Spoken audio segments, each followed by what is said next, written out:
साथियों, कल हमने चर्चा की थी माल खाते के बारे में। आज हम बात करेंगे माल खाते के प्रकार के बारे में। पुराने समय में माल खाते को मेंटेन करने के लिए सिर्फ गुड्स अकाउंट खोला जाता था। वर्तमान में ऐसा नहीं है। माल खाते को मेंटेन करने के लिए 4 प्रकार के खाते खोले जाते हैं: purchases account, sales account, purchase return account, sales return account. इन चारों शब्दों को समझने के लिए हम एक उदाहरण लेते हैं। माना कि ए और बी, ए एक विक्रेता है और बी एक क्रेता है। अगर बी ने माल खरीदा है और ए ने माल बेचा है, तो ए 10,000 रुपए का माल अगर बी को बेचता है तो ए अपनी लेखा पुस्तकों में इस 10,000 रुपए के लिए सेल्स अकाउंट खोलेगा और बी अपनी लेखा पुस्तकों में इस 10,000 रुपए के लिए परचेजेस अकाउंट खोलेगा। दोनों के लिए शब्द अलग अलग है, लेन देन एक ही है।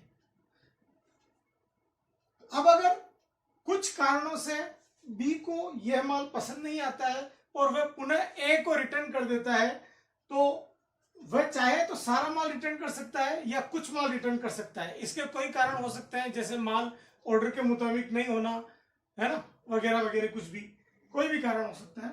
तो बी अगर इस 10,000 में से माना कि 5,000 रुपए का माल वापस ए को रिटर्न कर देता है, तो माल का फ्लो जो कि पहले ए से बी की ओर हो रहा था, अब बी से ए की ओर होगा। तो पहले माल बी के लिए इन हो रहा था, जबकि अब माल बी के लिए आउट हो रहा है। इसी प्रकार से पहले माल ए के लिए इन हो रहा था, सॉरी, आउट हो रहा था, परंतु अब ए के लिए माल इन हो रहा है। तो यह 5,000 रुपए का माल जो कि बी ने अपने खरीदे गए माल में से ए को लौटाया है, तो परचेजेस रिटर्न कहलाएगा, जबकि यही माल ए के लिए सेल्स रिटर्न कहलाएगा। चूंकि माल इधर व्यापार के अंदर आ रहा है, इसलिए इन शब्द का प्रयोग किया गया है।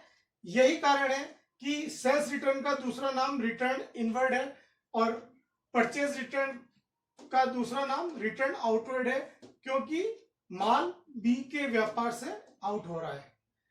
कई विद्वान कहते हैं कि माल का एक प्रकार स्टॉक अकाउंट भी है। बिल्कुल सही बात है, लेकिन चूंकि स्टॉक कोई अलग माल नहीं होता है, वो खरीदे गए माल का ही एक हिस्सा होता है, यानी वो परचेज अकाउंट का ही एक भाग है, जिसे हम अगली वीडियो में देखेंगे।